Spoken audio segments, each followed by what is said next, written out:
Are we recording? Yeah. Get that Folgers trash out of here. All right. Well, hopefully we don't get copyright struck because I put the very end of the Folgers commercial in. But Apple Podcasts did literally just start like copyright infringement on like all of their podcasts. So, all right. Well, we can cut that out. Folgers ass. Do not drink that. Folgers in your cup. Wakes you up and makes you want to die. Listen, my up by Folgers. Cheers to my students. Espresso. They know how much I love espresso. Well, I would have had that tasty small batch Costa Rica blend coffee this morning, but my coffee grinder's at work where I left it. So instead, it was Folgers. I'd rather cut my tongue out than consume Folgers ever again. It doesn't taste particularly good, but it is strong, and if you make it even stronger, it's extra strong. So it was double strength Folgers. I'd rather not be able to talk anymore by removing my tongue. I'd probably choke myself to death also, as opposed to consuming that.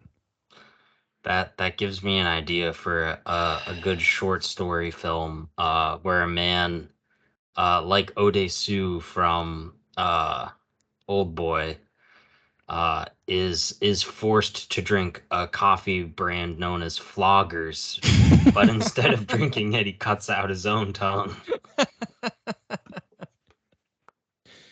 Damn it, that's right. You were gonna visit this week, and we were gonna watch that in theaters. You should go see it because it will be in your theaters still. It's at an AMC theater, and maybe after work one of these days. Coming up. No better way to regain both sanity and hope for the future than a theater experience of Old Boy. Going into the school year strong. Speaking of strong and aggressive, much like that intro to the second part of Paul Thomas Anderson, here is just see There Will Be Blood. Oh, before we move on, I do want to say Punch Drunk Love is very funny, and if you view it in the Adam Sandler canon of like poopy Happy Madison movies, it is far above them while still operating like an Adam Sandler movie. Like there are ridiculous bits where like he has like 7 sisters and they like constantly bully him about his sexuality. Uh there's a scene where he like breaks all the sliding doors in his house. It is funny. Like it is a good movie, but yeah, let's move on here to the actual magnum opus of Anderson's work. There Will Be Blood. Yeah. A largely bloodless outing. Yeah, as the title would suggest, incredible tension is built. This movie, I feel like, going into a little bit more detail, this feels like the movie we've been building up to, similar to with the other Anderson, Grand Budapest Hotel. This is, yeah, the one that I've been waiting for. It's a man who discovers oil, and his greed is fueled by said oil, consistently, and yeah, he's basically willing to do whatever to acquire more oil and more land that may or may not have oil on it. Like even just the prospect, all puns intended there, of the oil being there, he's willing to, yeah, do whatever. And it should be noted that like before making this movie, Anderson took 5 years off and was making mostly only like music videos and stuff. Mm-hmm. which is funny that he would come out of the gates then with this. Sorry, I didn't mean to derail you there. No, you didn't. I was just looking at the page, the IMDb page, to remind myself of who else was in it. Primarily, it's Daniel Day-Lewis. Which this is the beginning of his like being in Paul Thomas Anderson movies, right? Mm-hmm. Yeah. So it's Daniel Day-Lewis, Paul Dano. Paul Dano plays two characters who are twins in this, which is initially somewhat jarring the first time you see it.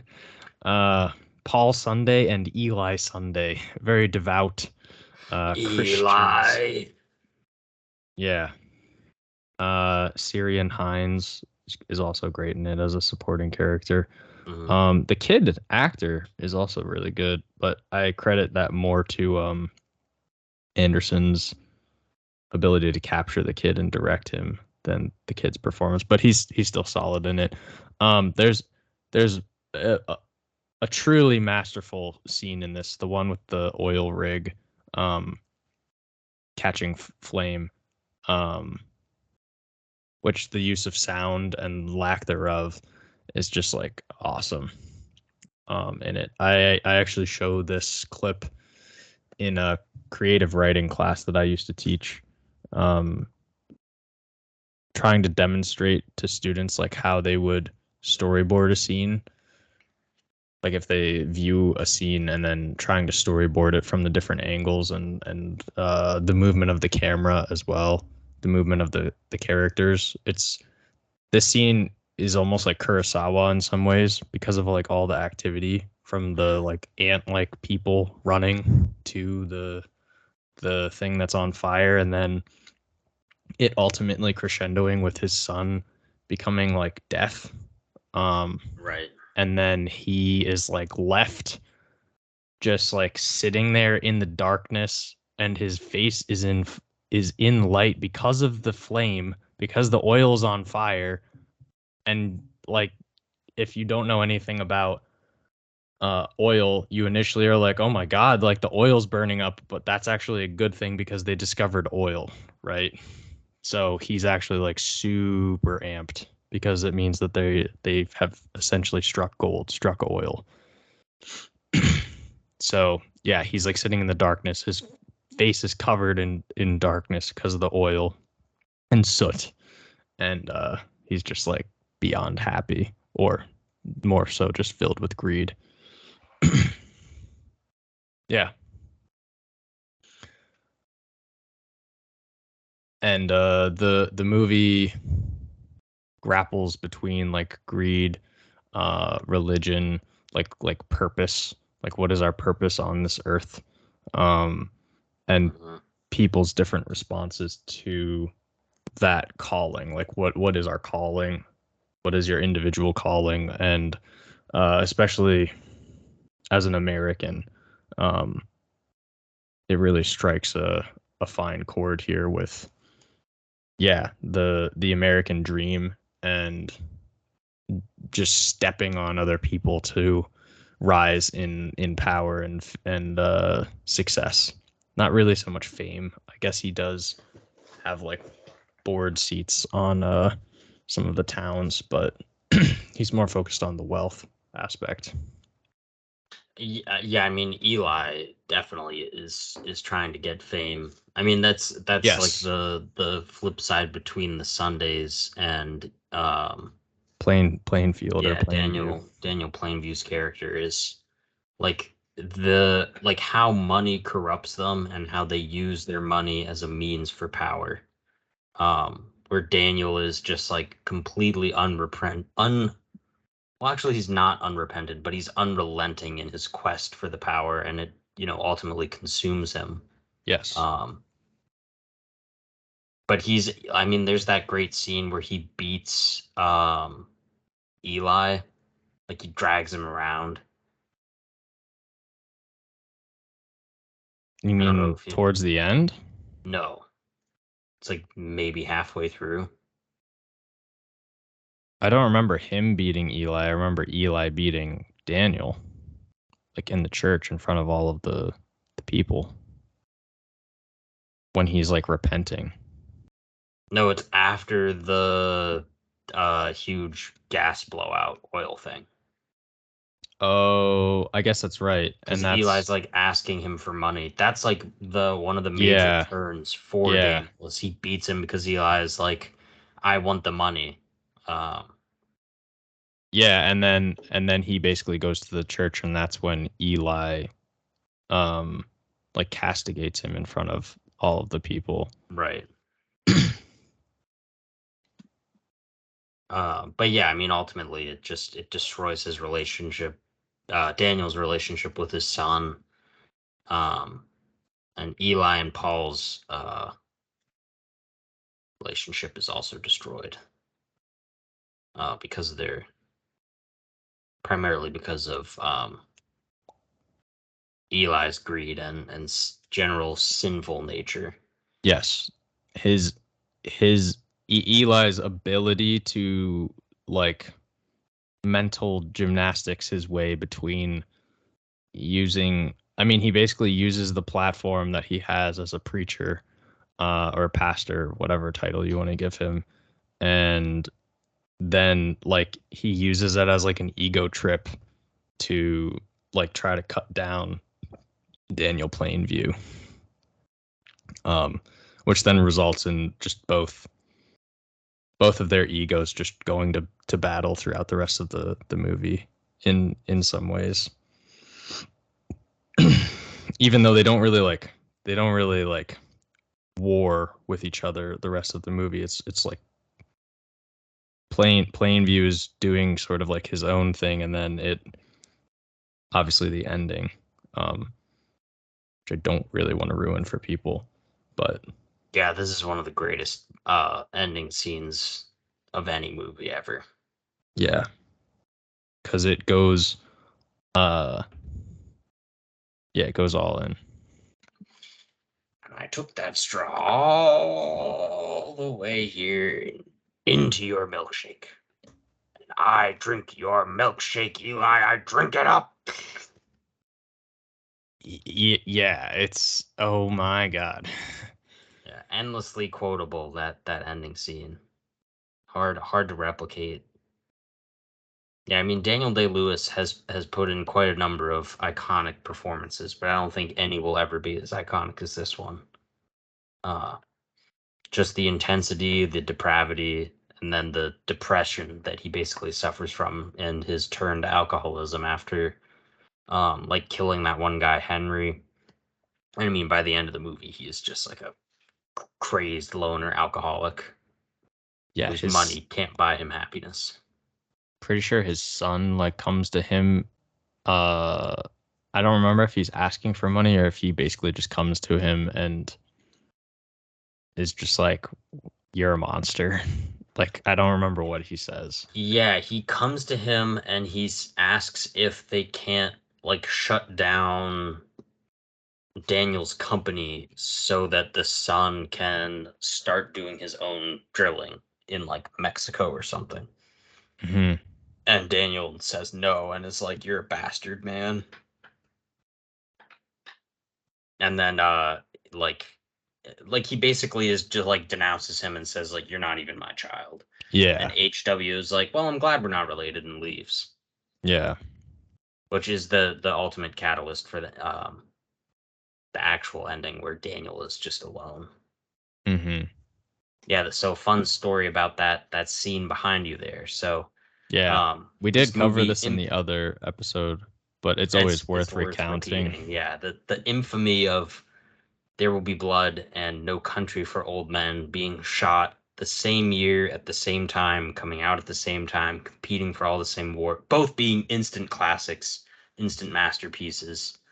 Um, but upon being shot in the same place, where that scene caused so much smoke that in the neighboring like town or valley or county where the Coen brothers were shooting No Country for Old Men, they had to stop shooting because of the smoke that had come up from this effect that they were working on.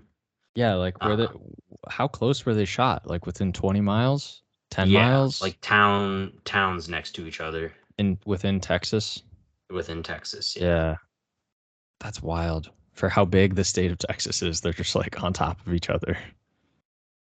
What is it like Southwest Texas or West Texas? Probably. Uh, I act like I know Texas at all. Never been there. I believe it's all in West Texas, yeah, because I West Texas is the desert part of Texas. Yeah, I seem to recall that it was west. But Well, you have to consider like where Texas's geography is, where like mhm. North Texas is a lot of rivers, some mountains and forests. West Texas is a lot of deserts. South Texas is combinations of deserts, some more tropical environments, and East Texas is like fucking swamp people. What? Because it's Louisiana. No, because it's a bunch of swamps. Like Houston is a Oh, big swamp. A lot of East Texas is just like a swampy area because well, that's where a lot of the rivers come from the northern parts. yeah, I Um, know. I'm just saying that Louisiana is right there. Raging Cajuns. Yeah. Um. Yeah, Yeah. so this was vaguely based on a novel called Oil by Upton Sinclair. Hmm. Um, I mean, like a lot of Anderson's post punch drunk love work, they're all heavily influenced by one or two novels. And Yeah. It's oil is specifically about a period in history, um, like the 1920s. What is it called? The Teapot Dome scandal.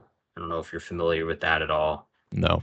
Um, it involved one of the worst presidents in history, Warren Harding, who almost nobody ever knows or talks about. Warren Harding is like actually the OG Trump. Um, he was just like an idiot guy who used a lot of Drain the swamp. yes, he was a drain the swamp guy who came in and then was the most corrupt president ever. Um, Most notably because of the Teapot Dome scandal, which was basically just like a series of illegal, like basically the government sanctioned two companies, like private oil companies, to cut everybody else out of harvesting oil and petroleum. Nice. Um, Nice. where like a bunch of people in the government, like senators and cabinet members, were all involved, and they all made a bunch of money off of it, including Harding, the president as well. Um, Excellent work. but yeah, oil is vaguely about the Teapot Dome scandal. So this is kind of like Anderson imagining a snapshot of one of the people who would have benefited on the ground floor in Texas where the drilling was happening. Yeah, this Um, movie, going along with what you just talked about, it also lays the groundwork for America, like what America will become. There are so many scenes of like them laying like railroad ties down mhm, because Daniel is also trying to like Daniel is literally creating like cities, like what will become cities because of yeah. the this oil in what is now Texas. Mhm. And the location of like where cities are nowadays has to do with obviously their geography, their topography, but then like what resources are around. And if oil is there, like that's where money is, that's where people are going to go. Obviously, you need like clean water as well, but like if he can like use the oil as like a magnet to have um like the train station go through there, obviously that's going to drive even more business. So you see that throughout this movie as well. Him sort of just like orchestrating this from like um, even like a higher up level than like a CEO of a company, right? He's like even more aware of like he's sort of a cross between like some political character who makes his bread in the oil industry. um Going back to that scene with his son when his son is older and like approaches him and asks him for that that scene when he's in that huge sort of like drawing room. I don't know if it's the same set or a similar set, but Paul Thomas Anderson uses this in all the rest of his movies. It's this really, I Yeah. mean, he uses the wide shot, right? Like in all of his films, but there's the wide shot that he uses in this huge room where there's a gigantic desk, and then you have just like a crazy like glass uh like window behind, and it's almost church-like in some capacity. I would say it's also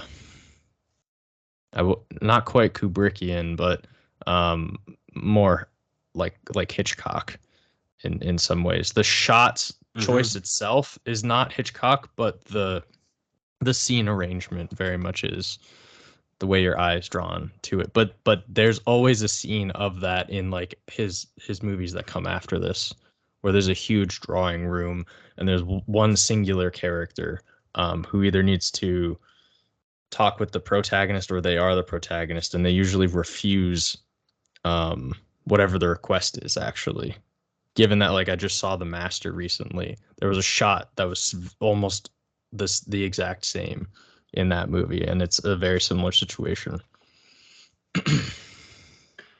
Yeah, I mean, it's like a classic type of shot that helps to highlight the enormity of the situation by dwarfing the character in the, background of their environment, most specifically, in a working like environment. I know what I was gonna say. Yes, The Conformist. It's like there are like 20 scenes in The Conformist that are that shot, Hmm. continually dwarfing the character. Um, The Master actually reminded me a ton of The Conformist. I know I wasn't able to convey that to you, but do you want to move on to that, or do you want to keep going with There Will Be Blood? Yeah, otherwise I'm finished. Yeah. Oh boy. If you haven't seen There Will Be Blood, definitely watch it. For sure watch it. Yeah, There And Will Be Blood. I mean, it still has its detractors, even though, I mean, many consider it one of the greatest movies ever made. It's another one of those ones where people think it's overly long and very dry and very slow. go bury your head in the Texas sand. Or So yeah, don't, because maybe you just don't like sand and oil and the dark parts of humanity. But I hate anyway. sand. It's coarse and it gets everywhere. Whose quote is that? Anakin Skywalker. Next up is The Master. So another 5 year hiatus where I don't even know what he was doing here. Probably some other music videos and stuff. I Uh, mean, by this point, he had been in a relationship with Maya Rudolph of Saturday Night Live what fame for the a while. hell? They're still together. They've been together for Oh, like 20 years. Yeah. that's great. I just had no idea. Hmm. Yeah. Anderson and Maya Rudolph have multiple children together. Uh, Nice.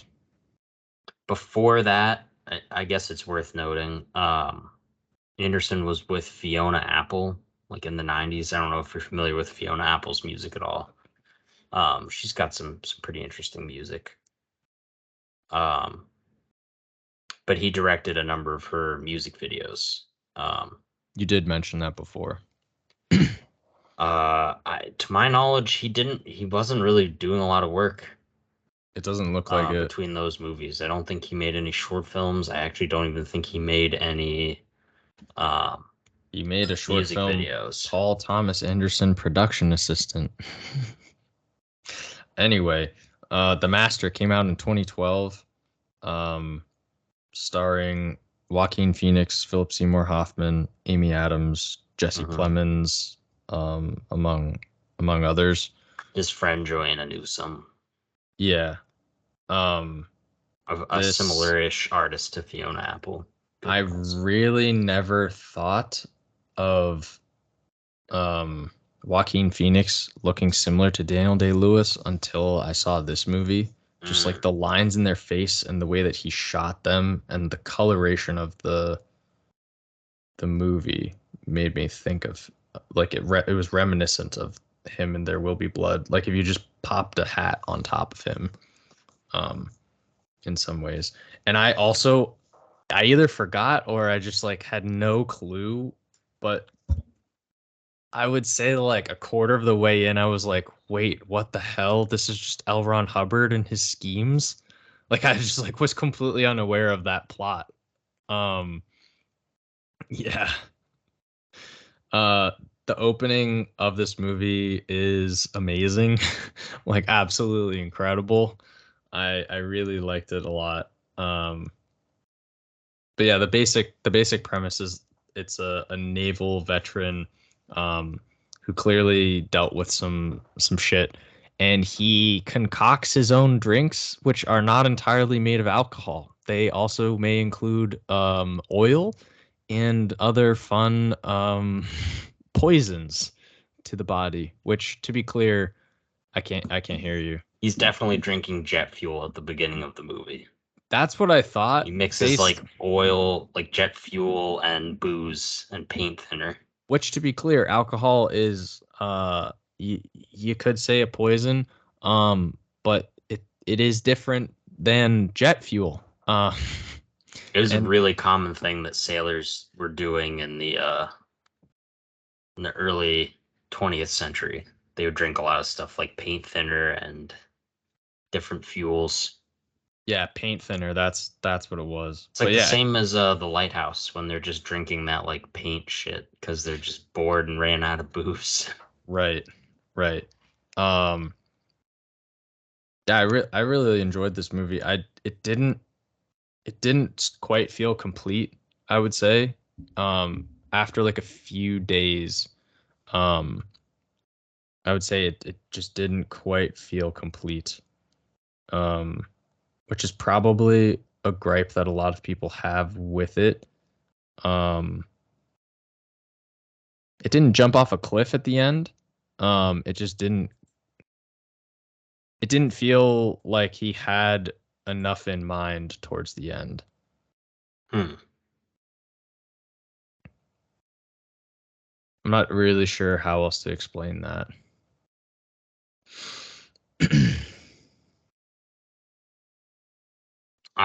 Yeah, I mean, I think this movie is excellent.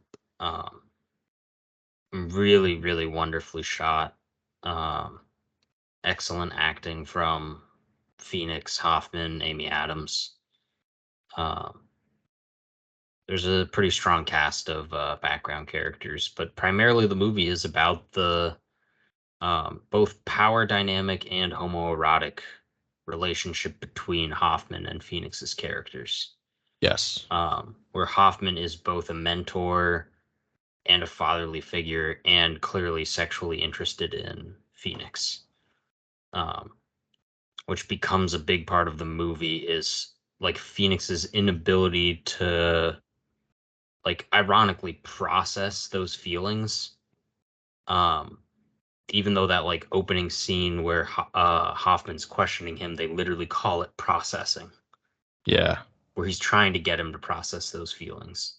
That's a Um, Scientology thing, but yeah, he is trying to get him to process it.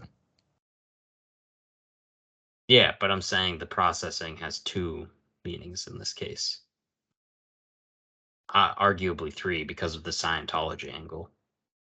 Well, I more so just meant like that is a direct thing that Scientology does in order to become clear. You go through that and they record everything. Yes, this movie is based on L. Ron Hubbard. And then also like pension uh aspects to it. Yeah, I mean, Anderson basically said that it was a combination of the novel V by Pynchon, the story of L. Ron Hubbard, and a bunch of Navy stories he heard from Jason Robards. Holy shit. Um, I think also something about the life of John Steinbeck. Yes, Steinbeck was folded in there in some capacity. Um I think the movie is complete. I mean, the ending leaves you wanting, but that's the same way that like Phoenix's character Freddy never, like, he's never able to accept who he is or what his feelings are, and the yeah, I didn't complication of like the cult aspect to what Hoffman is trying to accomplish. doesn't help. Yeah, I didn't mean to sound like I didn't enjoy the movie, because I definitely did. It was just like him going back to the childhood home of that woman that he fell in love with when she was 16 or whatever. It seemed like he was somewhat moving past that. Um, but then he just goes to a bar and meets a woman and then uses like the processing on her, and it's not it's not working. And he doesn't use it correctly, and then he just turns to alcohol uh once again. Well, he's using the processing because he, at some level, recognizes that Hoffman was able to successfully sort of ingratiate Freddy into the cult with this trick. So he thinks if he uses it on her, his latent homosexuality won't push her away, and he can trick her to have sex with her, even though they're like having sex while he's doing it. Yes. Yeah. Um yeah, I was just expecting, I guess, something more from the end. I don't think it's a masterpiece, this movie, but I do think it is great. I think it's pretty close. Yeah. Like, I would say that it is very, very similar to The Lighthouse. Um, Probably Mhm. like just one step below, one rung below. Mhm. Yeah, I In would agree terms of with its that. theme, how it uses its cinematic techniques to get the theme across. They both use a lot of really similar techniques, um, but it helps quite a bit. This was, I think, one of the first films in a very long time shot entirely on film.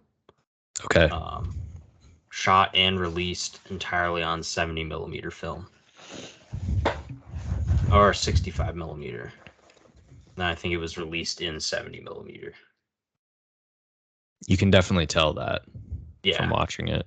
One of my favorite scenes and shots that they show, I think, three times throughout the movie, and they show towards the beginning, is the like wake of water behind a ship. Yeah. Um, and there's that one quote from Hoffman where he's talking about like time, and well, if you go down a river and there's a bend in the river, you can't see past the bend in the river. And it really feels like, I don't know if Freddy is processing it, but they do show the water behind him, um, and it's kind of like him. It could potentially be him seeing the past kind of just flowing behind as just like water that's there, and potentially like leaving things in the past, um, or at least objectively, that could be what Anderson is trying to say by the water streaming behind.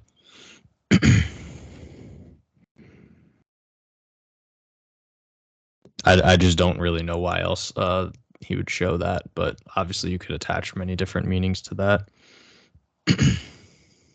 But like I mean, our memory is a very important aspect in this movie, and how we think about the past, and yeah. how we use what happened to us in the past to make decisions in the present, um, and how we allow that to affect us is obviously very important.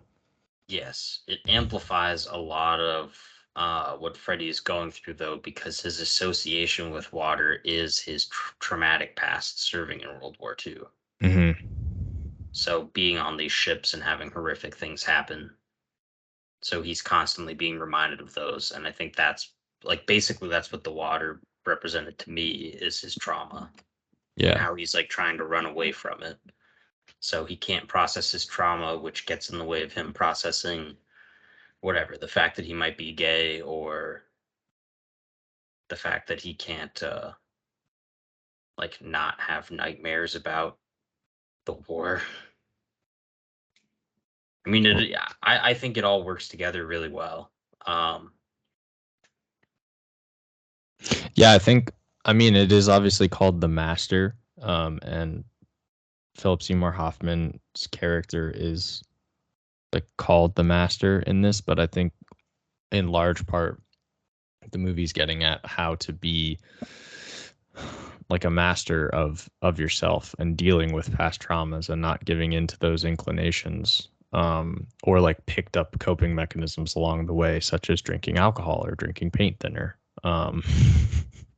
or what have you, in order to process or shunt your memories to push them away.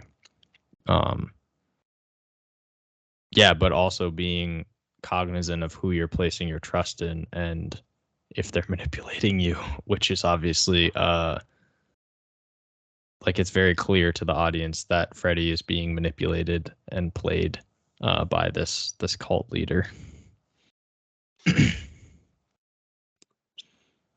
But at the same time, he's also like he's incapable of being like taken in or being brought into the cult because of his like rebellious nature, and because he like can't reconcile with his trauma. In some ways he isn't able to like even choose to be with them.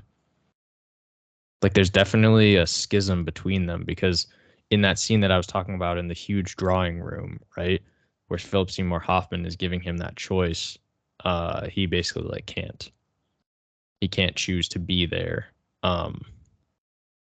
And Hoffman has that great quote of like, well, if you aren't going to be with us, then we will be sworn enemies in the next life, and I will spend forever trying to destroy you.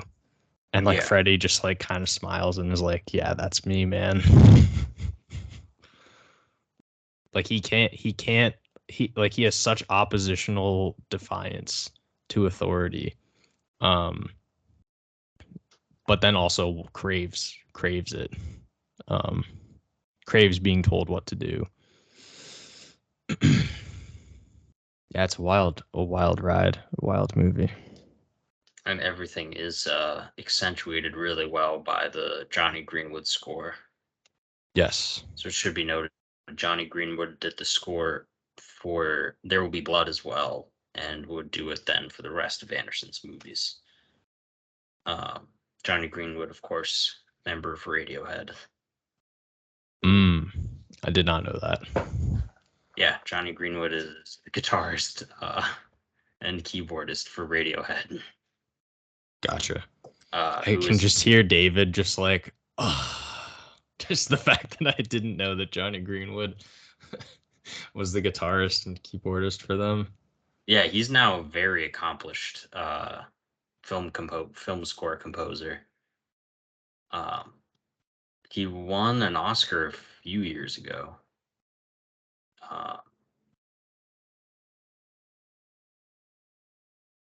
No, he did not win. My bad.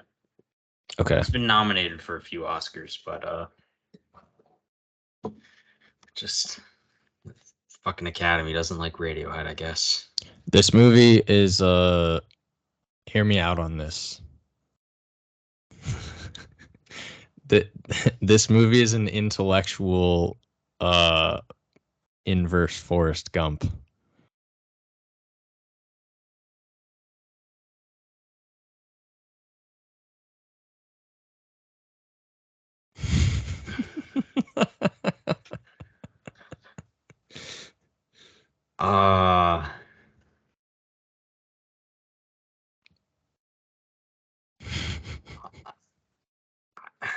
I don't have a real retort to that. Mainly because it's just it's constantly moving forward, and they're constantly changing like locations, and like he is trying to like figure things out. Obviously Freddy and Forrest are not the same characters. Yeah. All right, so we've compared this to The Lighthouse and Forrest Gump. That should give you, for those who haven't seen The Master, that should give you a good idea of how strange this movie is. It really does defy description in a lot of ways. Yeah, I actually think I would love it even more upon rewatch. And I saw this movie within the last week, and thoroughly enjoyed it. Yeah. Moving on, I would say uh to Oh, this movie was distributed by the Weinstein Company. Just wanted to. Harvey Ah, Weinstein's name is in the movie, so get wrecked. was There Will Be Blood as well? No, Okay. I don't think so. He had nothing to do. Like Right. Weinstein had actually nothing to do with either of those movies. He then did some other music video for Fiona Apple, and then Inherent Vice came out in 2014, so 2 years later, uh, with another crazy cast. This one involving Joaquin Phoenix, again, Josh Brolin, Owen Wilson, Catherine Watterson, Joanna Newsom again. I Uh, lied. Joanna Newsom was not in The Master. oh, I okay, was thinking of this movie. Yeah, okay, gotcha. that was my mistake. Maya Rudolph is in this one. Um, Benicio del Toro. Yeah. Mm. This movie I really love because it's uh, like where the master was goofy and like was funny because of the situations it was in. Inherent Vice is that turned up to 11, and it is like over the top hilarious and also like even like way more Pynchon, which I just love. And it's really hard to pull off a story like this without getting a bunch of critics like, well, they're just doing stupid shit to do stupid shit. That's just the whole that's one huge takeaway that people have from a movie like this is that it's just a stupid romp doing silly things because they're doing silly things, and drugs make you silly. Yeah, I mean, it's basically like if The Big Lebowski is the Coen's postmodern version of The Long Goodbye, then Inherent Vice is the same thing. Mm-hmm. Um, I think Anderson is way more influenced by Robert Altman than the Coens are. Uh, but with that being said, um, yeah, this is much stranger a film than The Big Lebowski. Yeah, definitely not as good as The Big Lebowski, but I've only seen it once. It almost feels like uh Joaquin Phoenix's character is like a gonzo investigator. Yeah, yeah. Like as opposed to like a gonzo journalist, he's like a gonzo investigator. Hmm. Yeah, that's a great movie. This is the one I would the like what you said about The Master is more how I feel about this, where it's a great movie, but it doesn't feel complete. Oh yeah, I definitely feel Um, that way a lot more about this one. and I think in general that's just a feeling you get with Anderson's films, or at least of his newer films, with regards to how he chooses to end them, with regards to like not really giving you a sense of thematic closure.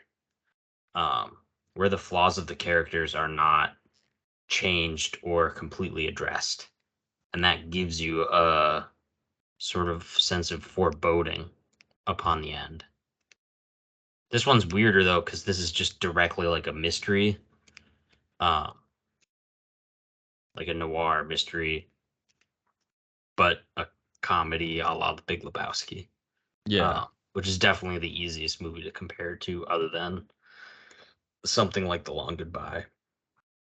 I mean, it has that convoluted noir type plot, like The Big Sleep, where there's drug smugglers and sex trafficking, and it's all in California, and FBI is involved, and there's like big corporations and a bunch of loan sharks. The cops are involved. Uh, Yeah, it's like a Pynchon drug fueled Chinatown. yeah, yeah. Pynchon, for those of you who don't know, is some American writer who is like best known for popularizing or cementing the postmodernist American novel. Um, so he's written quite a few novels that are considered I guess, classics within the genre, like The Crying of Lot 49, Gravity's Rainbow, Inherent Vice, which is actually just one of his novels. Yeah, if you haven't read The Crying of Lot 49, um, there's kind of it's reminiscent. The Crying of Lot 49 is extremely wild, and if you've seen this movie, then I would just suggest and enjoyed this movie, then I would suggest reading that. There's also like an even more bureaucratic take of an idea like that with Joseph Heller's Catch 22 in a similar way, but not as much of like the noir aspect to it. And then also like Brazil, the movie Brazil is kind of similar in that way. But those other two that I mentioned are more like bureaucracy, um, as opposed to the Crying of Lot 49. But Crying of Lot 49 does have like conspiratorial aspects to it. Yeah, yeah.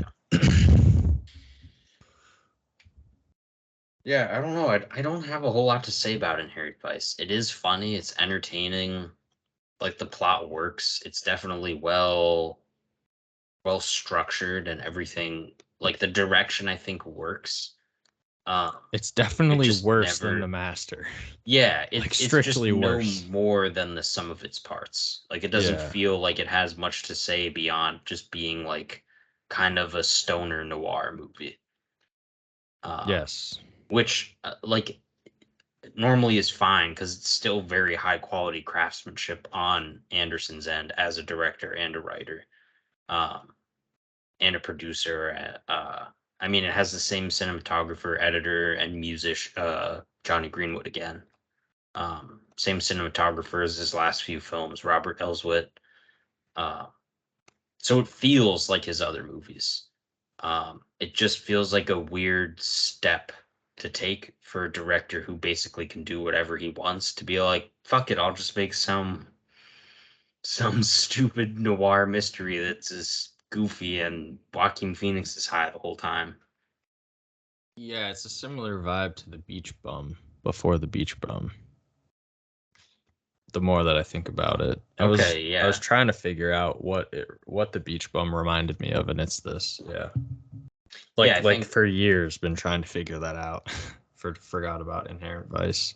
if anything, it's refreshing that Anderson feels like he has nothing to prove as a filmmaker. Because I think with making There Will Be Blood and The Master, he basically has done everything he wants to do.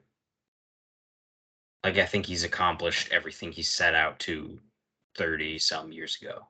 Yeah, Uh, and Inherent Vice feels like a good reprieve. I mean, neither of us have seen Licorice Pizza, which I assume is kind of along the lines of a Punch Drunk Love, like a simpler movie in a sense, with the only one in between being Phantom Thread, which is, uh, yeah, very different. yeah. Phantom Thread is way different. Uh, Phantom Thread feels. I don't know if you have more to say about Inherent Vice or No, not. Or we can just sort of jump between the two of them. no. Uh, I was just gonna mention all of the Radiohead and Haim music videos that he did, and then Phantom Thread in 2017. yeah. So Un- obviously he's good friends with Johnny Green. Well, go ahead. Unfortunately, I saw Phantom Thread on an airplane. Oh, that's Yeah, fine. which I watched The definitely Revenant on ruined the air on an airplane for the first time. Like it. Definitely ruined the experience for me. Like undoubtedly ruined it. Cause like, on an airplane it's impossible to focus because there's a million and one things happening around you. It's a tiny ass screen, hard to hear. Um I watched this in theaters, so I got the Jesus. creme de la creme. Yeah, and there's also like the percolating like level of anxiety in the background at all points in time of like, yeah, we're all going to die soon. We're all going down in flames. Yeah. But anyway, at any rate, yeah, The Phantom Thread is a much different film than his others. It is Daniel Day-Lewis, hmm but it's way more of a drama um, than any of his. Well, it just strictly is a drama. Yeah. I mean, there's other stuff going on in there, but yeah, it's a drama. Oh damn, I missed out on those Inherent Vice backgrounds. Oh well. Yeah, there's lots of Joaquin Phoenix smoking joints in that movie.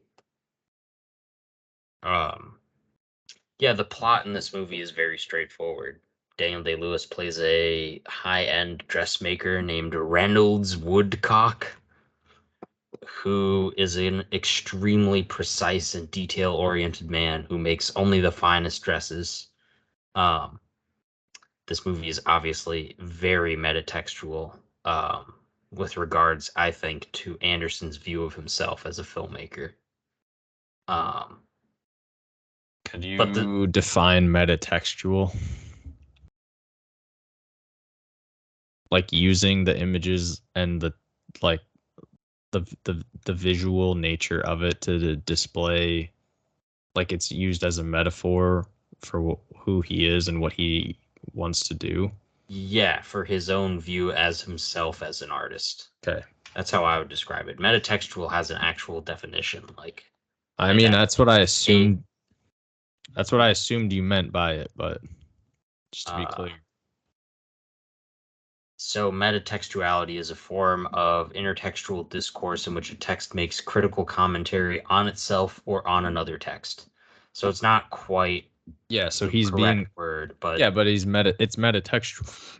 Metatextual in the way that he's referring, like you're saying he's comparing, he's using the character and comparing that to himself and the way that he creates movies and like has an idea for creating yeah, this piece of art. Yeah, I yeah, get it. I get it. yeah. Meta narrative, like the meta narrative of the woodcock character making dresses seems to evoke the same way that Anderson thinks of himself as a filmmaker. For sure. Uh, and part of that is the fact that Anderson was the cinematographer for the movie, removing one more layer of um, studio presence in the creation of it, where it's as pure revision as you can get from one guy. Um, but yeah, the plot is literally just that this dressmaker falls in love with like a woman that's not his wife. Yeah.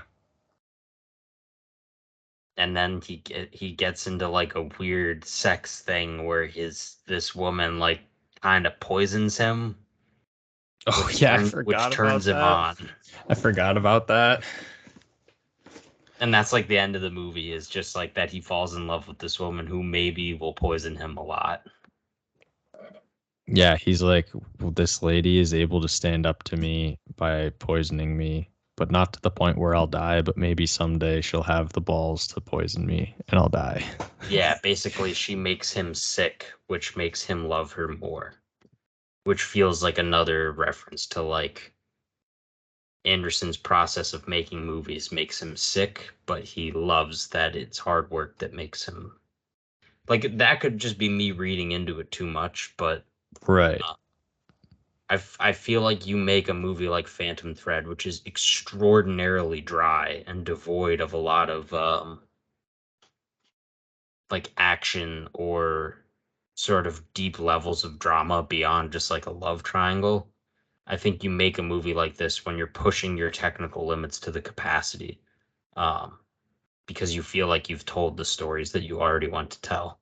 I would Yeah. compare it a lot to Barry Lyndon. Oh shit. Still need to see that. Yeah, I actually was gonna say based on the meta narrative that's going on here, where the character is being compared to himself, it's kind of similar and really shows the distinctive nature of each of the different filmmakers. But with like Andy Kaufman, in regards to Andy Kaufman, it's interesting how like the meta narratives he has going on and showing his intense anxiety and like self doubt. Um, in comparison with this movie, if you read it meta narratively, like it's a meta commentary on the director himself. Um, and it shows their distinct differences as humans, but also their differences on how they view themselves and their process for making a story.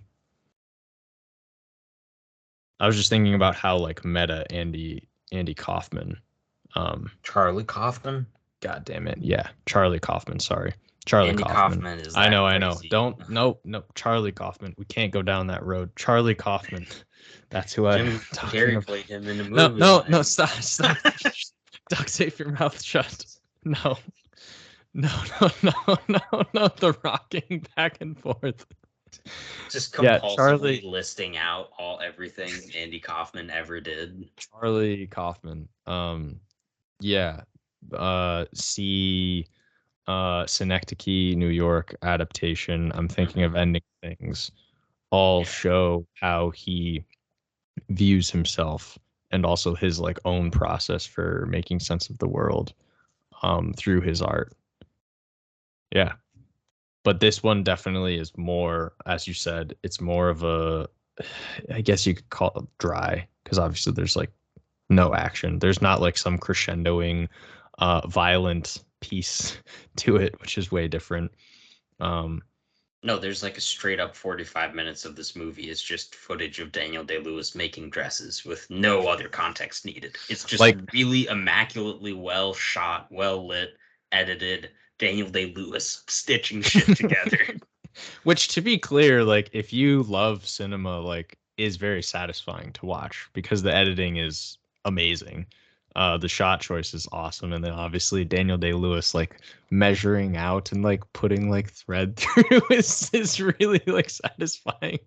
He definitely just made like thousands of dresses for real to learn how to do it for this but he movie. but he also definitely just loved it because I assume he and Paul Thomas Anderson, like similar to how you're talking about Tom Cruise, like Daniel Day-Lewis is notoriously committed to A the craft. maniac. Like, Yeah. yeah, a psycho. Like he became whatever the guy's name is, Woodcock. Like he just became him, where he just stayed up for weeks on end making dresses.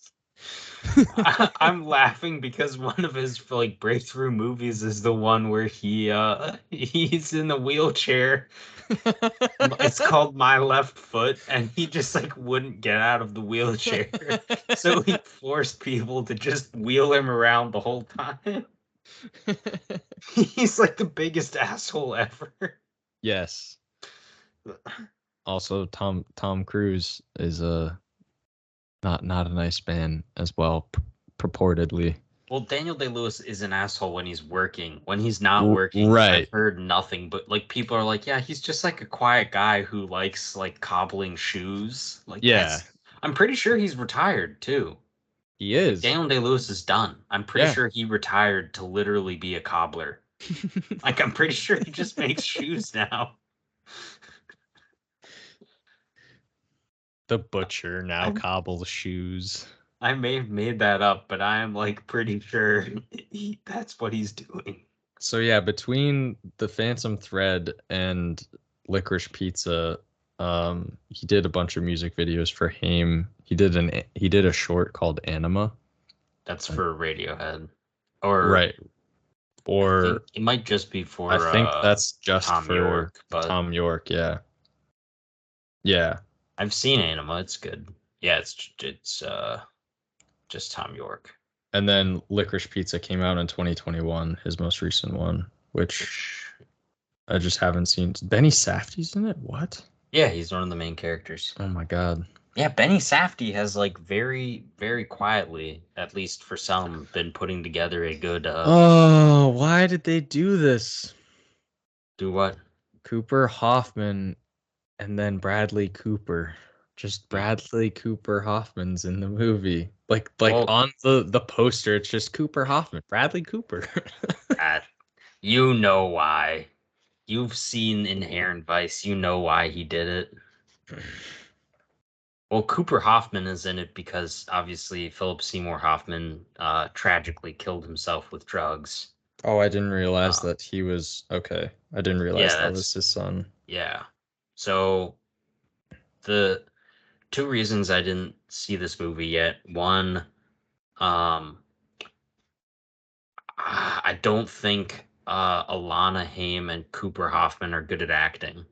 and all of the trailers for the movie made it seem like they were bad.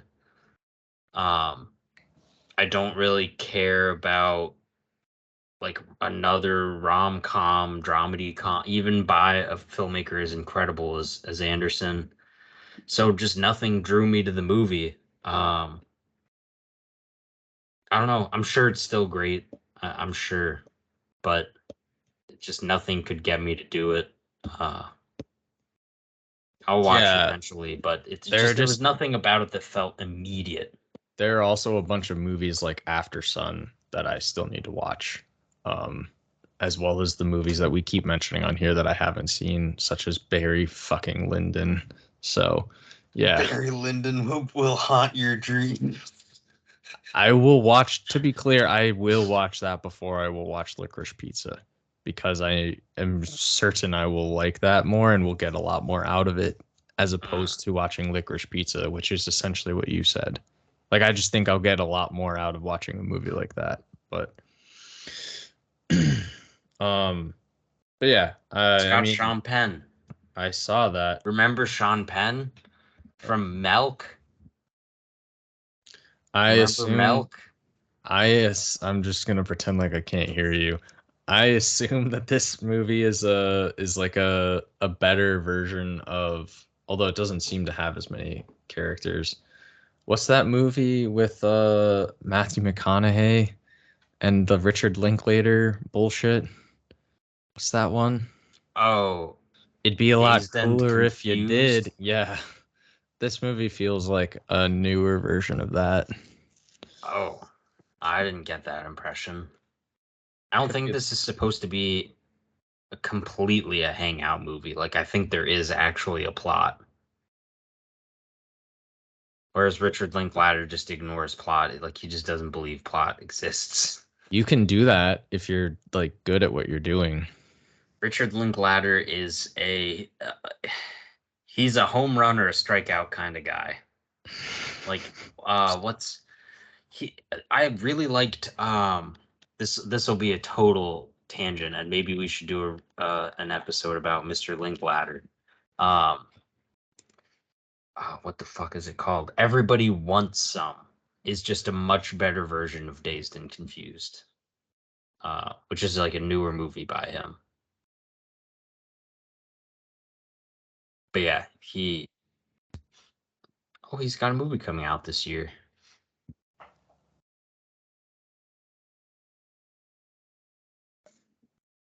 scheduled to premiere September 2023.